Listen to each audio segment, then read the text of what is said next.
Students, कैसे हैं आप? स्टूडेंट्स, लास्ट क्लास में हमने, अगर आपको याद हो, तो हमने physical properties of aldehyde and ketone पढ़ लिया था, है ना। आज हम chemical properties of carbonyl group यानी एल्डिहाइड एंड कीटोन के बारे में बात करेंगे।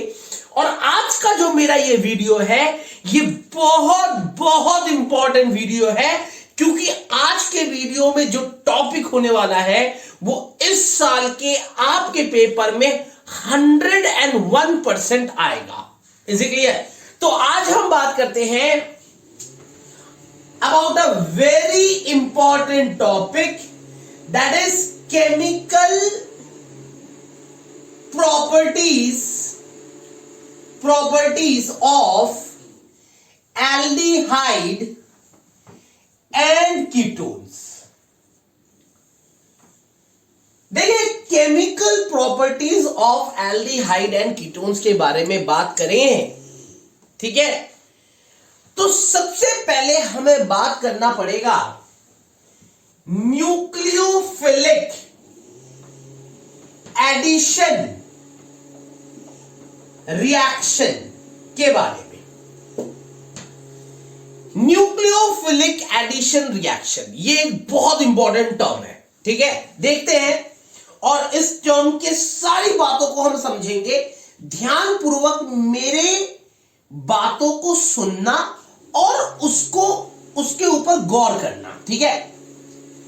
देखो, न्यूक्लियोफिलिक एडिशन रिएक्शन बेसिकली क्या होता है? ये आपका एक कार्बोनाइल ग्रुप है। This is your carbonyl group, ठीक है। यहां दोनों तरफ H हो सकता है, या एक तरफ R एक तरफ H हो सकता है, या दोनों तरफ R हो सकता है, ठीक है। ये आपका कार्बोनाइल ग्रुप है और आपको पता होना चाहिए कि ये कार्बोनाइल ग्रुप जो है वो एक प्लेन में होता है, एक प्लेन में पाया जाता है। It is always in a plane, ठीक है। ये आपको पता है, मैं पहले बता चुका हूं आपको, ठीक है। इसका स्ट्रक्चर प्लेन में होता है, ठीक है। अब आपको यह बात पता होनी चाहिए कि कार्बोनाइल ग्रुप के अंदर ये C डबल बॉन्ड O है, विच इज sp2 हाइब्रिडाइज्ड, ठीक है। ये C डबल बॉन्ड O जो है वो ये क्या है? sp2 हाइब्रिडाइज्ड है। और ये आपका एक बॉन्ड थोड़ा सा आगे और दूसरा बॉन्ड थोड़ा सा पीछे, ठीक है। ये sp2 हाइब्रिडाइज्ड है और आपको पता है ऑक्सीजन ज्यादा इलेक्ट्रोनेगेटिव है, ऑक्सीजन इज मोर इलेक्ट्रोनेगेटिव। तो सबसे पहले क्या होगा? ऑक्सीजन इलेक्ट्रॉन क्लाउड को अपनी तरफ खींचेगा, और जैसे ही ऑक्सीजन इलेक्ट्रॉन क्लाउड को अपनी तरफ खींचेगा तो पोलैरिटी डेवलप होगी। क्या डेवलप होगी? पोलैरिटी। और पोलैरिटी की वजह से ऑक्सीजन के ऊपर नेगेटिव चार्ज आएगा और कार्बन के ऊपर पॉजिटिव चार्ज आएगा, ये आपको पता है। तो अब जब एक न्यूक्लियोफाइल ने अटैक किया, ये न्यूक्लियोफिलिक एडिशन है, यानी एक न्यूक्लियोफाइल ने अटैक किया, तो नेगेटिव वाला कहां अटैक करेगा? आपको पता है, नेगेटिव वाला पॉजिटिव के ऊपर अटैक करेगा, ठीक है। तो अगले ही केस में ये जो स्ट्रक्चर है, ये स्ट्रक्चर कुछ ऐसा हो जाएगा। ध्यान देना, ये जो नेगेटिव है, बेटे देखो, पूरा जो कार्बोनाइल ग्रुप है वो प्लेन में है, ऐसे समझो आप। बात को बड़ी समझने वाली बात है ये। देखो, ये जो कार्बोनाइल ग्रुप है ये प्लेन में है, इस प्लेन में है। तो या तो अटैक ऊपर से होगा या अटैक नीचे से होगा। ये अगर कोई अटैक करना चाहता है तो ऐसे अटैक करेगा ना, ऐसे, है ना। तो क्योंकि ये प्लेन में है, ठीक है, तो ये जो न्यूक्लियोफाइल है ये ऊपर से अटैक करेगा। तो ऊपर से अगर अटैक करेगा, ऐसे करके अटैक करेगा, तो ये स्ट्रक्चर कैसा हो जाएगा? ऐसा हो जाएगा, है ना। थोड़ा सा टिल्ट हो जाएगा ये, है ना। यहां पे भी वही वाली बात हो रही है। जैसे न्यूक्लियोफाइल ने ऊपर से अटैक किया तो ये स्ट्रक्चर कुछ ऐसा हो गया,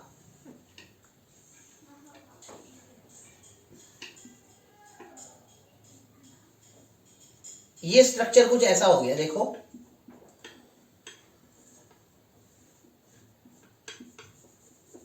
दिस इज द स्ट्रक्चर, ये आपका प्लेन था, ठीक है, और इसके ऊपर इस न्यूक्लियोफाइल ने अटैक किया और ये O के ऊपर नेगेटिव चार्ज आ गया, ठीक है। स्ट्रक्चर कुछ इस तरीके का हो गया। अब जब मैं इसके अंदर H पॉजिटिव अटैक करता हूं, ठीक है, याद रखो ये एक रिवर्सिबल रिएक्शन होता है, this is all a reversible reaction, ऐसे। तो अब जब मैं इसके अंदर H पॉजिटिव अटैक करता हूं तो पॉजिटिव वाला कहां अटैक करेगा, नेगेटिव के पास, तो अगले ही केस में ये स्ट्रक्चर कुछ ऐसा हो जाएगा,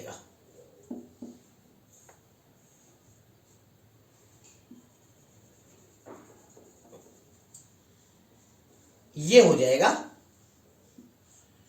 ये न्यूक्लियोफाइल हो गया, यहां पे ये OH हो गया, दिस इज योर प्लेन, ठीक है।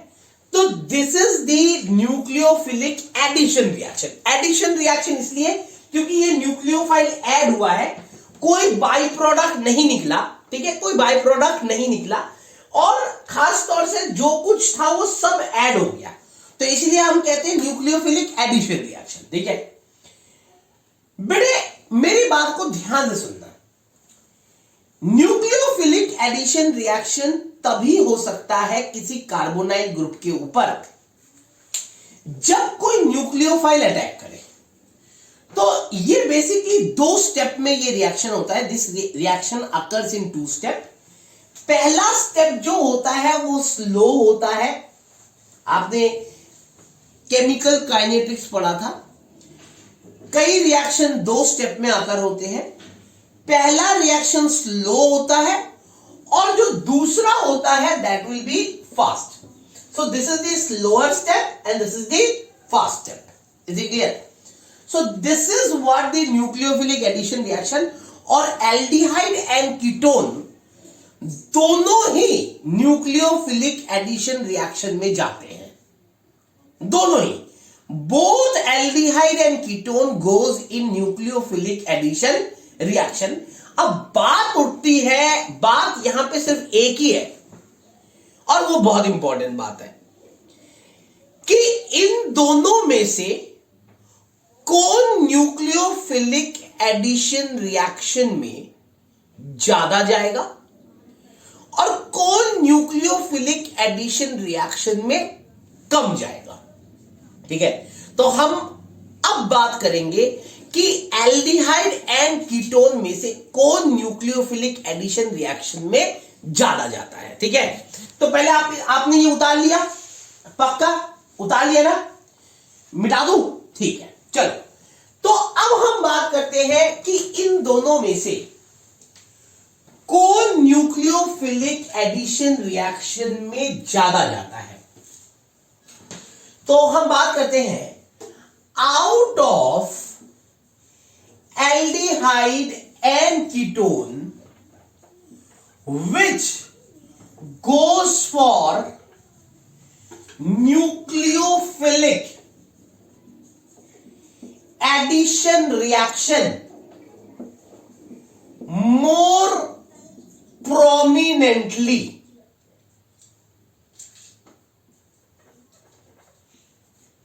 ठीक है, कौन न्यूक्लियोफिलिक एडिशन रिएक्शन में ज्यादा जाता है। तो याद रखना एक बात, ध्यान से सुनना, aldehyde will go for nucleophilic addition reaction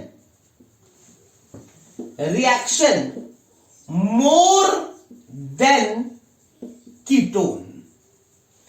जो एल्डिहाइड है वो न्यूक्लियोफिलिक एडिशन रिएक्शन में ज्यादा जाता है देन कीटोन। अब बात उठती है क्यों, व्हाई, ऐसा क्यों हुआ, आपके दिमाग में सवाल ना, क्यों हुआ सर? इसका मेन 2 कारण है, ये 2 कारणों की वजह से हुआ। मैं आपको समझाता हूं कौन कौन से 2 कारण है। पहला, फर्स्ट है आपका स्टेरिक इफेक्ट। देखो स्टेरिक इफेक्ट क्या कहता है, देखो ध्यान से देखना, ये आपका एल्डिहाइड है, ये आपका कीटोन है, ठीक है, ये आपका एल्डिहाइड है और ये आपका एल्डिहाइड है, ये आपका कीटोन है। एल्डिहाइड में ये R का इलेक्ट्रॉन क्लाउड है, ये H का इलेक्ट्रॉन क्लाउड है, ठीक है, लेकिन कीटोन के अंदर ये भी R का इलेक्ट्रॉन क्लाउड है, ये भी R का इलेक्ट्रॉन क्लाउड है। तो अब आप इसको अच्छी तरह समझते हैं कि ये इलेक्ट्रॉन क्लाउड है, ये भी इलेक्ट्रॉन क्लाउड है, ठीक है, और इलेक्ट्रॉन क्लाउड हमेशा नेगेटिव होता है ना।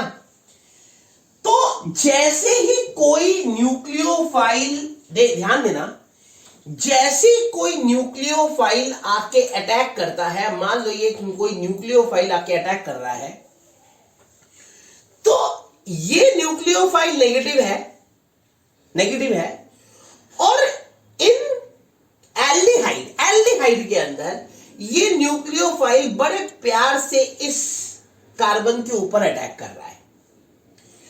क्यों? क्योंकि इसका इलेक्ट्रॉन, इस R का इलेक्ट्रॉन क्लाउड तो बड़ा है, लेकिन इस H का इलेक्ट्रॉन क्लाउड छोटा है। तो इस नेगेटिव न्यूक्लियोफाइल को ये जो R है, ये बहुत ज्यादा स्टेरिकली हिंडर्ड नहीं कर पा रहा, मतलब ये इस नेगेटिव को, ये जो नेगेटिव इलेक्ट्रॉन क्लाउड है, ये भी नेगेटिव इलेक्ट्रॉन क्लाउड है ना, इस नेगेटिव को ये नेगेटिव इलेक्ट्रॉन क्लाउड बहुत ज्यादा हिंडर का मतलब है धक्का देना, धक्का, बहुत ज्यादा हिंडर नहीं कर पा रहा, और ये R इस न्यूक्लियोफाइल को स्टेरिकली प्रोटेक्ट नहीं कर पा रहा, मतलब ये जो R है, इस कार्बन को पूरी तरीके से घेर नहीं पा रहा, और घेरने का मतलब यह है कि पूरी तरीके से इस कार्बन का बचाव नहीं कर पा रहा। क्यों? क्योंकि इसका नेगेटिव ये अकेला पड़ जा रहा है, और इसका नेगेटिव चार्ज इस न्यूक्लियोफाइल के नेगेटिव चार्ज को बहुत ज्यादा हिंडर, मतलब धक्का नहीं दे पा रहा, ठीक है। लेकिन यहां पे देखो, ये कार्बन, ये R ग्रुप है कीटोन के अंदर, ये आपका एक R ग्रुप है, ठीक है, और कुछ हद तक क्या होता है, मैं आपको ऐसे समझाता हूं, इसको थोड़ा मॉडिफाई करके समझाता हूं कि ये आपका R ग्रुप है, ये आपका C है, ये आपका R ग्रुप है, तो ये आपका R की वजह से इलेक्ट्रॉन क्लाउड, ये आपका R की वजह से इलेक्ट्रॉन क्लाउड, और यहां पे बेसिकली इस जगह में आ जाता है C। थोड़ा समझने की जरूरत है। तो बेसिकली ये जो R का इलेक्ट्रॉन क्लाउड है, ये R का इलेक्ट्रॉन क्लाउड है, ये दोनों R का इलेक्ट्रॉन क्लाउड इस कार्बन को स्टेरिकली प्रोटेक्ट कर रहे हैं, और इस कार्बन को चारों तरफ से इस कार्बन की घेराबंदी कर रहे हैं, और इस न्यूक्लियोफाइल को इसके ऊपर अटैक नहीं करने दे रहे। या फिर आप ये कह सकते हो कि ये जो R का इलेक्ट्रॉन क्लाउड है और इस R का इलेक्ट्रॉन क्लाउड है, ये इस कार्बन को चारों तरफ से घेरा हुआ है, और इसका इलेक्ट्रॉन क्लाउड और इसका इलेक्ट्रॉन क्लाउड इस न्यूक्लियोफाइल नेगेटिव चार्ज को रिपल कर रहा है, स्टेरिकली हिंडर्ड कर रहा है। Is it clear? तो कहने का मतलब यह है कि एल्डिहाइड में स्टेरिक हिंड्रेंस कम है, जबकि कीटोन में स्टेरिक हिंड्रेंस ज्यादा है। तो आप कह सकते हो in ketone the two bulky R group sterically protect the carbonyl group from incoming nucleophile। समझ आई बात? तो ये पहला इफेक्ट हो गया जिसे हम कहते हैं stereo effect. Is it clear? इसे उतारिए, फिर मैं आपको बताता हूं कौन सा इफेक्ट, फिर मैं आपको बताऊंगा इलेक्ट्रॉनिक इफेक्ट। ठीक है, उतार लिया? पक्का है उतार लिया? कोई दिक्कत तो नहीं है ना? ये बात समझ में आ गई? तो करें इलेक्ट्रॉनिक इफेक्ट, करें? चलो अब देखिए, वीडियो को पॉज करो, उतार लो। ठीक है, अब सेकंड बात करते हैं, सेकंड हम बात करते हैं इलेक्ट्रॉनिक इफेक्ट। ध्यान देना इलेक्ट्रॉनिक इफेक्ट क्या होता है। सेकंड हम बात करते हैं इलेक्ट्रॉनिक इफेक्ट। देखो इलेक्ट्रॉनिक इफेक्ट क्या होता है बेटे, अगर आप एल्डिहाइड को देखें तो ये आपका एल्डिहाइड है, दिस इज योर एल्डिहाइड, ठीक है, और दिस इज योर कीटोन, ठीक है। अब एल्डिहाइड में क्या है, एल्डिहाइड में ये जो R है ये R इलेक्ट्रॉन डोनेटिंग ग्रुप है, आपको पता है ये this R is electron donating, है ना। तो ये R इस कार्बन को इलेक्ट्रॉन दे रहा है, तो एल्डिहाइड के अंदर इस कार्बन के साथ एक ही R है जो इलेक्ट्रॉन डोनेट कर रहा है, ठीक है। जबकि कीटोन के अंदर इस कार्बन के साथ, ये जो कार्बन है इस कार्बन के साथ दो R है जो इलेक्ट्रॉन डोनेट कर रहे हैं, ये भी इलेक्ट्रॉन डोनेट कर रहा है, ये भी इलेक्ट्रॉन डोनेट कर रहा है।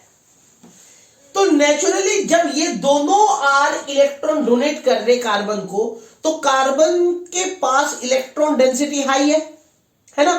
और जब कार्बन के पास इलेक्ट्रॉन डेंसिटी हाई हो जाएगी तो कार्बन इस ऑक्सीजन को बड़े प्यार से इलेक्ट्रॉन दे देगा, और जब बड़े प्यार से इलेक्ट्रॉन दे देगा तो इस ऑक्सीजन को इस डबल बॉन्ड को तोड़ने की जरूरत नहीं पड़ेगी। ये ऑक्सीजन इस डबल बॉन्ड को तोड़ के इलेक्ट्रॉन लेने में विश्वास नहीं रखेगा, ये ऑक्सीजन इस डबल बॉन्ड को तोड़ने की कोशिश नहीं करेगा, क्योंकि ये R इलेक्ट्रॉन कार्बन को दे रहा है, ये R इलेक्ट्रॉन कार्बन को दे रहा है। कार्बन के पास इलेक्ट्रॉन डेंसिटी पहले ही ज्यादा है, कार्बन ने ऑक्सीजन को बड़े प्यार से इलेक्ट्रॉन दे दिया, और जब ऑक्सीजन को फ्री फंड का इलेक्ट्रॉन मिल ही रहा है तो ऑक्सीजन को इस डबल बॉन्ड को तोड़ने की जरूरत नहीं है। बात समझ में आ गई? लेकिन इस केस में, एल्डिहाइड के केस में, यहां पे सिर्फ एक R है, तो जब एक R इलेक्ट्रॉन दे रहा है तो कार्बन के पास इलेक्ट्रॉन डेंसिटी थोड़ी कम है, और ऐसे केस में ये ऑक्सीजन इस डबल बॉन्ड को तोड़ के इलेक्ट्रॉन लेने की कोशिश करता है ना। तो अगर आप एल्डिहाइड में देखो तो पोलैरिटी हाई है, हाई पोलैरिटी डेवलप्स, पोलैरिटी, ये पोलैरिटी की स्पेलिंग गलत क्यों लिख दे रहा हूं, पोलैरिटी डेवलप्स। जबकि कीटोन में क्या है, लेस पोलैरिटी डेवलप, ठीक है नहीं। ये high polarity develop due to 1 R group, यहां पे लिख देता हूं 1 R ग्रुप, और less polarity develop due to 2 R group. आई बात समझ में? तो मैं ये कह सकता हूं कि कीटोन के अंदर जो इलेक्ट्रॉन लेने की इच्छा है, भाई ये ऑक्सीजन को इलेक्ट्रॉन की इतनी जरूरत नहीं है, क्योंकि ऑक्सीजन को फ्री फंड का इलेक्ट्रॉन मिल रहा है, तो ऐसे में डबल बॉन्ड नहीं टूटेगा, है ना। तो मैं ये कह सकता हूं कि कीटोन के अंदर इन 2 R ग्रुप की वजह से इलेक्ट्रोफिलिसिटी, इलेक्ट्रॉन लेने की इच्छा कम है, जबकि एल्डिहाइड के अंदर एक R ग्रुप की वजह से इलेक्ट्रोफिलिसिटी थोड़ी सी हाई है।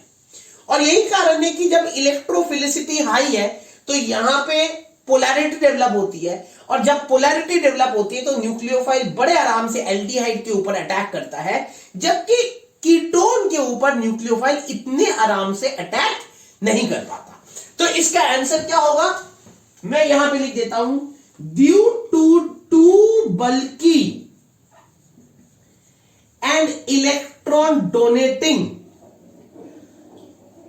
आर ग्रुप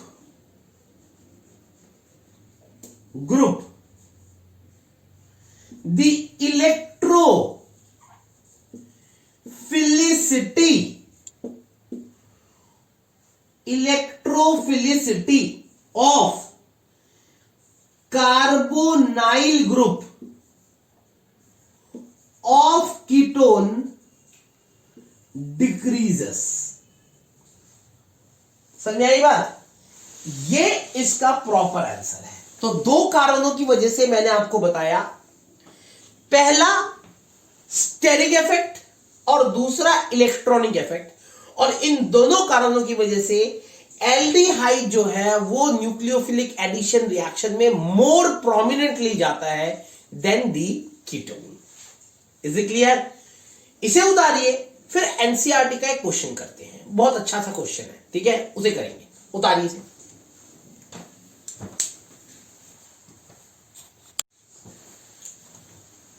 अब बेटे एक बहुत इंपॉर्टेंट क्वेश्चन करते हैं, और ये एनसीईआरटी का क्वेश्चन है, थोड़ा सा दिमाग लगाने की जरूरत है, ठीक है।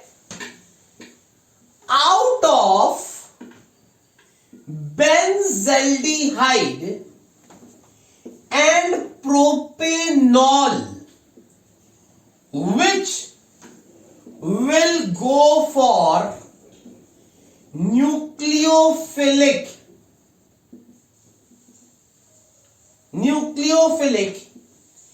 addition reaction more prominently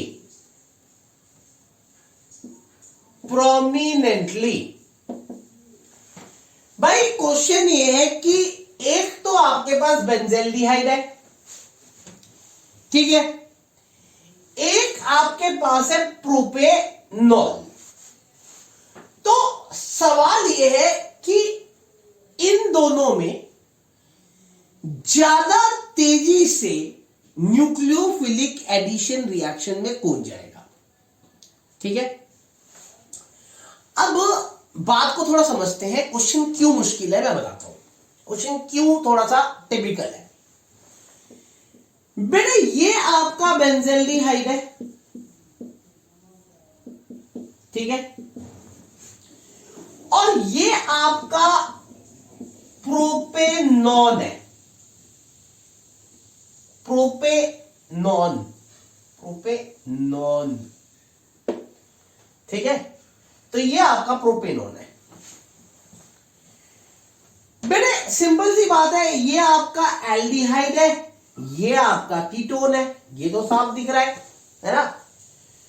तो कायदे से क्या होना चाहिए कि एल्डिहाइड ज्यादा रिएक्टिव होना चाहिए, ठीक है, क्योंकि एल्डिहाइड आपको पता है, अभी भी पढ़ाया था कि एल्डिहाइड इज मोर रिएक्टिव। तो कायदे से तो क्या होना चाहिए, ये ज्यादा रिएक्टिव होना चाहिए, यानी benzaldehyde should be more reactive, ठीक है। और दूसरा एक और बात बता दूं कि बेंजल्डिहाइड में ये बेंजीन इलेक्ट्रॉन विड्रॉइंग है, ये बेंजीन क्या है, इलेक्ट्रॉन विड्रॉइंग ग्रुप। तो नेचुरली अब हुआ क्या कि जब बेंजीन इलेक्ट्रॉन विड्रॉइंग है तो नेचुरली ये बेंजीन इलेक्ट्रॉन विड्रॉ करेगा कार्बन से, कार्बन से इलेक्ट्रॉन विड्रॉ करेगा तो कार्बन के ऊपर इलेक्ट्रॉन डेंसिटी कम हो जाएगी, और ऐसे केस में ऑक्सीजन इस डबल बॉन्ड को बड़े आराम से तोड़ेगा। तो कायदा तो ये कहता है कि चाहे कैसे भी देखो, चाहे कान को ऐसे पकड़ो, चाहे ऐसे पकड़ो, घुमा के पकड़ो या ऐसे पकड़ो, benzaldehyde is more reactive than ketone, benzaldehyde should be more reactive than ketone. लेकिन ये कॉन्सेप्ट गलत है, दिस इज रॉन्ग। एक्चुअल में क्या है, असल में क्या है कि बेंजल्डिहाइड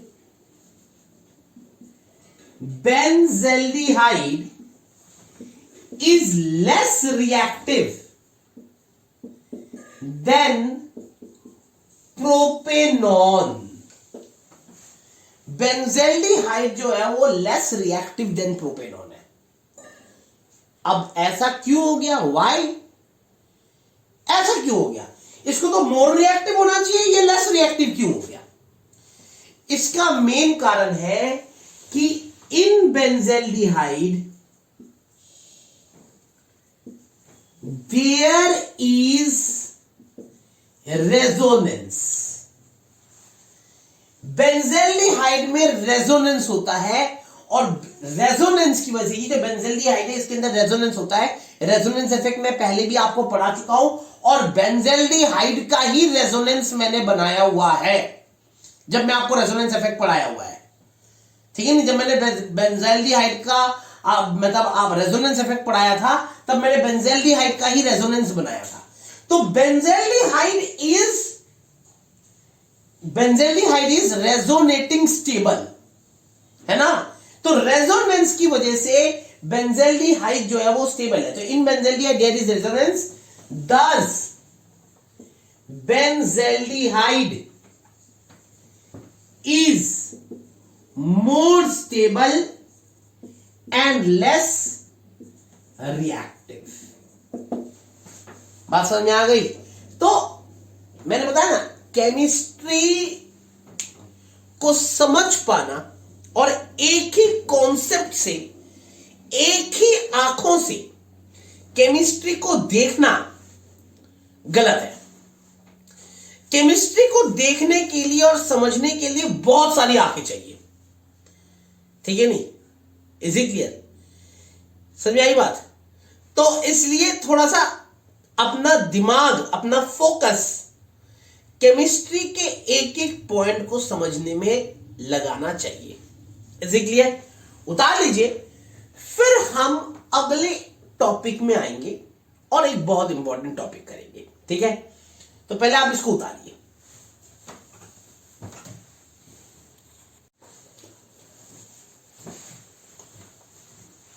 अब बेटे हम इस क्वेश्चन को देखते हैं। बहुत अच्छा सा क्वेश्चन है, बड़ा प्यारा सा क्वेश्चन है, मेरा फेवरेट क्वेश्चन है। एनसीईआरटी का क्वेश्चन है, दिल्ली 2012 में आया था, सीबीएसई, और हॉट्स का एक पार्ट है। हॉट्स मतलब high order thinking skilled based question, ठीक है? करते हैं इस क्वेश्चन को। वैसे तो मेरा मन था कि आप होमवर्क में करें, खुद ब खुद करें, लेकिन दिल है कि मानता नहीं, ठीक है?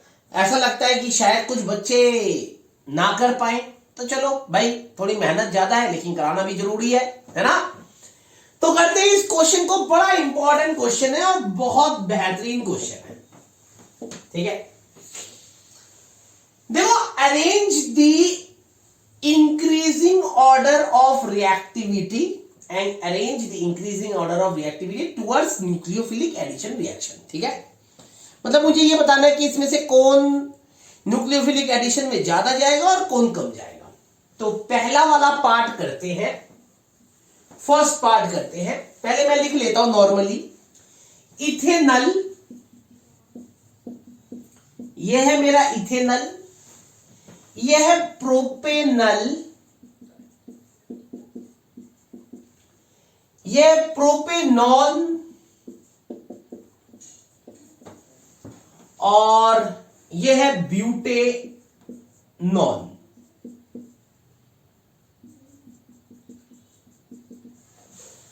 अब नेचुरली ये बात तो मुझे पता है कि ketones are less reactive towards nucleophilic addition reaction than aldehyde. तो ये तो बात पक्की हो गई कि इनमें से जो जो कीटोन है वो लेस रिएक्टिव है देन एल्डिहाइड, ठीक है? तो ये बात तो पक्की हो गई, यानी ये दोनों लेस रिएक्टिव है देन एल्डिहाइड। ये दोनों एल्डिहाइड है, ये दोनों कीटोन है, तो aldehyde ketones are less reactive than aldehyde, ठीक है?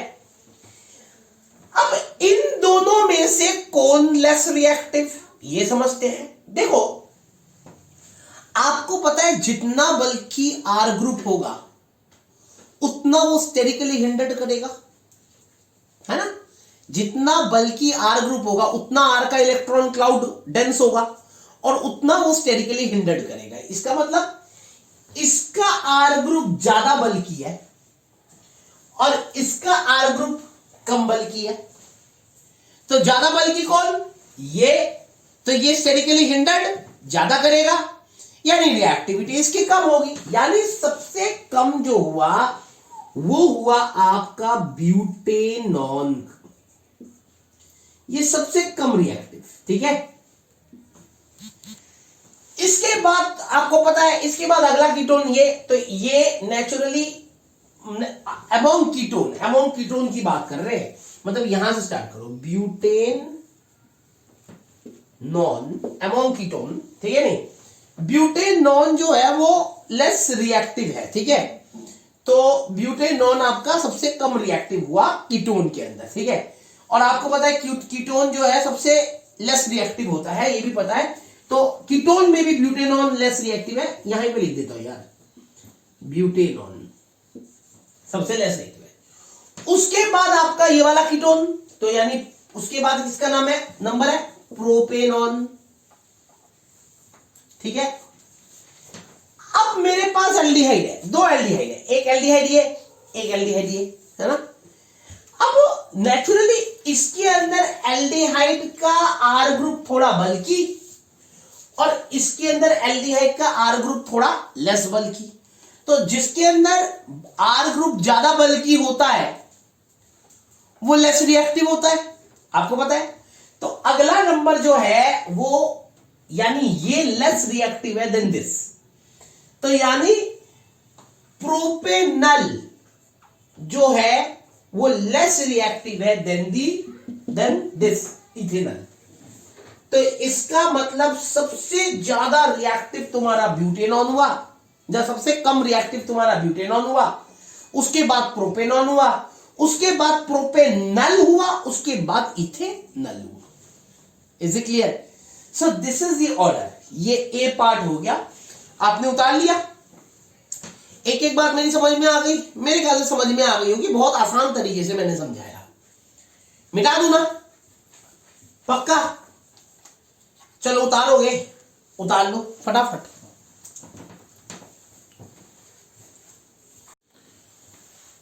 अब बेटे बी पार्ट करते हैं। बी पार्ट समझने वाला है थोड़ा सा, ठीक है।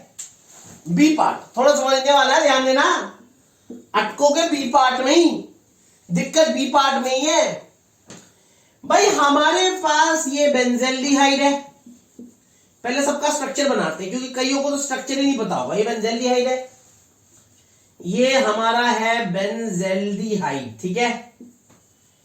पैराटोलुएल्डिहाइड यानी पैराटोलुएल्डिहाइड ये रहा, टोलू मतलब टोलिन, दिस इज टोलुएल्डिहाइड। कईयों को नहीं पता होगा, इसका नाम है टोलुएल्डिहाइड। उसके बाद पैरा नाइट्रोबेंजेल्डिहाइड, पैरा नाइट्रोबेंजेल्डिहाइड, ये पैरा नाइट्रोबेंजेल्डिहाइड, नाइट्रोबेंजेल्डिहाइड। और उसके बाद एसीटोफेनॉन, ये आपका एसीटोफेनॉन,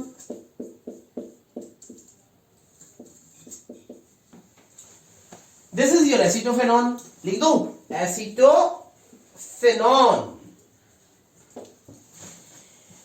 अब मुझे बोला गया है कि इन चारों में सबसे कम रिएक्टिव कौन और सबसे ज्यादा रिएक्टिव कौन, ठीक है बेटे। अब आपको यह तो पता है कि कीटोन लेस रिएक्टिव होता है, यह तो पहली बात है, यह आपको पता है ना।